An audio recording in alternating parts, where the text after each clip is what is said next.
ಸ್ನೇಹಿತರೆ, ಎಲ್ಲರಿಗೂ ನಿಶೆ ಕನ್ನಡ ಚಾನಲ್ಗೆ ಮತ್ತೊಮ್ಮೆ ಪ್ರೀತಿಯ ಸುಸ್ವಾಗತ. ಇವತ್ತಿನ ವಿಡಿಯೋದಲ್ಲಿ ವಿಶ್ವ ಪರಿಸರ ದಿನಾಚರಣೆ ಬಗ್ಗೆ ಪುಟ್ಟ ಪ್ರಬಂಧ ಯಾವ ರೀತಿ ಬರೆಯೋದು ಅಂತ ಈ ವಿಡಿಯೋದಲ್ಲಿ ತಿಳಿಸ್ಕೊಡ್ತಾ ಇದ್ದೀನಿ. ಈ ವಿಡಿಯೋ ನಿಮಗೆ ಇಷ್ಟವಾದರೆ ಲೈಕ್ ಮಾಡಿ, ಶೇರ್ ಮಾಡಿ. ನನ್ನ ಚಾನಲ್ನ ಇನ್ನೂ ಸಬ್ಸ್ಕ್ರೈಬ್ ಆಗಿಲ್ಲದಿದ್ದರೆ ಈಗಲೇ ಹೋಗಿ ಸಬ್ಸ್ಕ್ರೈಬ್ ಆಗಿ, ಪಕ್ಕದಲ್ಲಿ ಕಾಣುವ ಬೆಲ್ ಬಟನ್ನ ಟಚ್ ಮಾಡಿ. ಪ್ರತಿ ವರ್ಷ ಜೂನ್ 5ರಂದು ವಿಶ್ವ ಪರಿಸರ ದಿನವನ್ನು ಆಚರಿಸಲಾಗುತ್ತದೆ.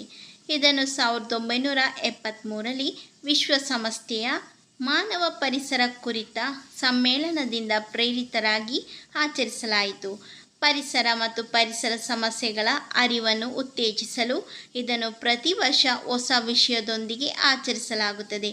ಈ ದಿನದ ಆಚರಣೆಯು ಪ್ರದರ್ಶನಗಳು, ಸಂಗೀತ ಕಚೇರಿಗಳು, ಮೆರವಣಿಗೆಗಳು, ಸ್ಪರ್ಧೆಗಳು, ಪ್ರಚಾರಗಳು ಮುಂತಾದ ವಿಭಿನ್ನ ರೀತಿಯಲ್ಲಿ ನಡೆಯುತ್ತವೆ. ವಿವಿಧ ಪರಿಸರ ಸಮಸ್ಯೆಗಳ ಬಗ್ಗೆ ಸಾರ್ವಜನಿಕರಲ್ಲಿ ಜಾಗೃತಿ ಮೂಡಿಸುವುದು ಮತ್ತು ಉತ್ತಮ ಭವಿಷ್ಯಕ್ಕಾಗಿ ನಮ್ಮ ಪರಿಸರವನ್ನು ರಕ್ಷಿಸುವುದು ವಿಶ್ವ ಪರಿಸರ ದಿನದ ಮುಖ್ಯ ಉದ್ದೇಶವಾಗಿದೆ. ಅನೇಕ ಪರಿಸರವಾದಿಗಳು, ಪ್ರಾಧ್ಯಾಪಕರು, ವಿಜ್ಞಾನಿಗಳು ಮತ್ತು ರಾಜಕಾರಣಿಗಳು ಈ ಆಚರಣೆಗಳಲ್ಲಿ ಸಕ್ರಿಯವಾಗಿ ಪಾಲ್ಗೊಳ್ಳುತ್ತಾರೆ ಮತ್ತು ಪರಿಸರವನ್ನು ರಕ್ಷಿಸಲು ಹಾಗೂ ಉಳಿಸಲು ಹೊಸ ಆಲೋಚನೆಗಳನ್ನು ಹೊರತರುತ್ತಾರೆ. ಈ ಅಭಿಯಾನದ ಒಂದು ಭಾಗವಾಗಿ ವಿವಿಧ ಚರ್ಚೆಗಳು, ಭಾಷಣಗಳು, ಕಲೆ ಮತ್ತು ವರ್ಣಚಿತ್ರಗಳು, ರ್ಯಾಲಿಗಳು, ರಸಪ್ರಶ್ನೆಗಳು ನಡೆಯುತ್ತವೆ.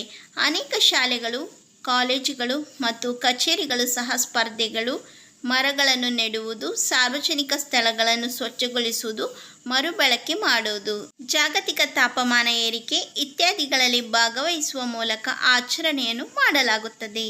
ಪರಿಸರ ಸ್ನೇಹಿ ಉತ್ಪನ್ನಗಳ ಬಗ್ಗೆ ಸಾರ್ವಜನಿಕರಿಗೆ ಅರಿವು ಮೂಡಿಸುವ ಮತ್ತು ಮುಂಬರುವ ಪೀಳಿಗೆಗೆ ಸ್ವಚ್ಛ, ಹಸಿರು ಹಾಗೂ ಮಾಲಿನ್ಯ ಮುಕ್ತ ವಾತಾವರಣವನ್ನು ಸೃಷ್ಟಿಸುವ ಉಪಕ್ರಮ ಇದು. ಪ್ರತಿ ವರ್ಷ ಈ ಚಟುವಟಿಕೆಗಳನ್ನು ವಿವಿಧ ನಗರಗಳು ಮತ್ತು ದೇಶಗಳಲ್ಲಿ ನಡೆಸಲಾಗುತ್ತದೆ. ಈ ಸಮಸ್ಯೆಯನ್ನು ಜಾಗತಿಕವಾಗಿ ಪರಿಹರಿಸಬೇಕೇ ಹೊರತು ನಿರ್ದಿಷ್ಟವಾಗಿ ಒಂದು ದೇಶದಿಂದ ಪರಿಹರಿಸಲಾಗುವುದಿಲ್ಲ.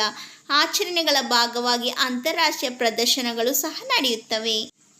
ಇದು ರಜಾದಿನವಲ್ಲದಿದ್ದರೂ ಉತ್ತಮ ನಾಳೆಗಳಿಗಾಗಿ ಮತ್ತು ಸುಸ್ಥಿರ ಅಭಿವೃದ್ಧಿಗಾಗಿ ಪ್ರತಿಯೊಬ್ಬರು ಈ ಚಟುವಟಿಕೆಗಳಲ್ಲಿ ಭಾಗವಹಿಸುತ್ತಾರೆ. 2018ರಲ್ಲಿ ವಿಶ್ವ ಪರಿಸರ ದಿನವನ್ನು ಭಾರತ ಆಯೋಜಿಸಿತ್ತು ಮತ್ತು ಅಂದಿನ ಥೀಮ್ ಬೀಟ್ ಪ್ಲಾಸ್ಟಿಕ್ ಆಗಿತ್ತು. ಇದು ಪ್ಲಾಸ್ಟಿಕ್ ಬಳಕೆಯನ್ನು ನಿಯಂತ್ರಿಸಲು, ಸಾರ್ವಜನಿಕರು, ಕೈಗಾರಿಕೆಗಳು ಮತ್ತು ಸಮುದಾಯಗಳು ಪ್ಲಾಸ್ಟಿಕ್ ಉತ್ಪಾದನೆಯನ್ನು ಕಡಿಮೆ ಮಾಡಲು ಮತ್ತು ಪ್ಲಾಸ್ಟಿಕ್ ಅನ್ನು ಸಾಗರಗಳಿಗೆ ಎಸೆದು ಹಾನಿ ಮಾಡದಿರುವ ಉದ್ದೇಶವನ್ನು ಒಳಗೊಂಡಿತ್ತು. ಈ ಅಭಿಯಾನದ ಹೊರತಾಗಿ ಕಡಲ ತೀರಗಳು ಮತ್ತು ಸಾರ್ವಜನಿಕ ಪ್ರದೇಶಗಳ ಬಳಿ ಡ್ರೈವ್ಗಳನ್ನು ಸ್ವಚ್ಛಗೊಳಿಸುವಂತಹ ಅನೇಕ ಚಟುವಟಿಕೆಗಳನ್ನು ನಡೆಸಲಾಯಿತು. ಅಭಿಯಾನವು ಪ್ಲಾಸ್ಟಿಕ್ ಮತ್ತು ಬಿಸಾಡಬಹುದಾದ ವಸ್ತುಗಳ ಬಳಕೆಯನ್ನು ನಾವು ಹೇಗೆ ಅವಲಂಬಿಸಿದ್ದೇವೆ ಎಂಬುದರ ಬಗ್ಗೆಯೂ ಗಮನ ಹರಿಸಿದೆ. 2022ರ ವೇಳೆಗೆ ದೇಶವನ್ನು ಪ್ಲಾಸ್ಟಿಕ್ ಮುಕ್ತಗೊಳಿಸುವುದಾಗಿ ಭಾರತ ಸರ್ಕಾರ ವಾಗ್ದಾನ ಮಾಡಿತ್ತು. ಉಪಸಂಹಾರ: ಮಾಲಿನ್ಯ ಅಥವಾ ನೈಸರ್ಗಿಕ ಸಂಪನ್ಮೂಲಗಳ ಕೊರತೆಯಿಂದ ಮುಕ್ತವಾದ ನೈಸರ್ಗಿಕ ಮತ್ತು ಸುಂದರವಾದ ಜಗತ್ತನ್ನು ಸೃಷ್ಟಿಸುವುದು ವಿಶ್ವ ಪರಿಸರ ದಿನದ ಸಂಪೂರ್ಣ ಆಲೋಚನೆ. ಮನುಷ್ಯ ಯಾವಾಗಲೂ ತನ್ನ ಚಟುವಟಿಕೆಗಳ ಬಗ್ಗೆ ಜಾಗೃತನಾಗಿರಬೇಕು ಮತ್ತು ನಮ್ಮ ಸುತ್ತಮುತ್ತಲಿನ ಪ್ರದೇಶಗಳನ್ನು ಸ್ವಚ್ಛವಾಗಿ ಮತ್ತು ಆರೋಗ್ಯವಾಗಿಡಲು ಪ್ರಯತ್ನಿಸಬೇಕು. ನೈಸರ್ಗಿಕ ಸಂಪನ್ಮೂಲಗಳನ್ನು ರಕ್ಷಿಸಬೇಕು ಮತ್ತು ಅವುಗಳನ್ನು ಸಮರ್ಥ ಹಾಗೂ ಎಚ್ಚರಿಕೆಯಿಂದ ಬಳಸಿಕೊಳ್ಳಬೇಕು. ನೈಸರ್ಗಿಕ ಸಂಪನ್ಮೂಲಗಳನ್ನು ಉಳಿಸಲು ನಾವು ಸರಿಯಾದ ಕ್ರಮಗಳನ್ನು ತೆಗೆದುಕೊಳ್ಳದಿದ್ದರೆ ಎಲ್ಲವೂ ಒಂದು ದಿನ ಕ್ಷೀಣಿಸುತ್ತದೆ. ಇದರಿಂದ ಶುದ್ಧ ನೀರು, ಶುದ್ಧ ಗಾಳಿ ಎಂದಿಗೂ ನಮಗೆ ಉಳಿಯುವುದಿಲ್ಲ. ನಮ್ಮ ತಾಯಿಯ ಸ್ವಭಾವವನ್ನು ಉಳಿಸುವುದು ಮತ್ತು ಅದನ್ನು ಮಾಲಿನ್ಯಗೊಳಿಸದಿರುವುದು ಹಾಗೂ ಇತರ ಅಪಾಯಗಳಿಂದ ರಕ್ಷಿಸುವುದು ನಮ್ಮ ಜವಾಬ್ದಾರಿಯಾಗಿದೆ.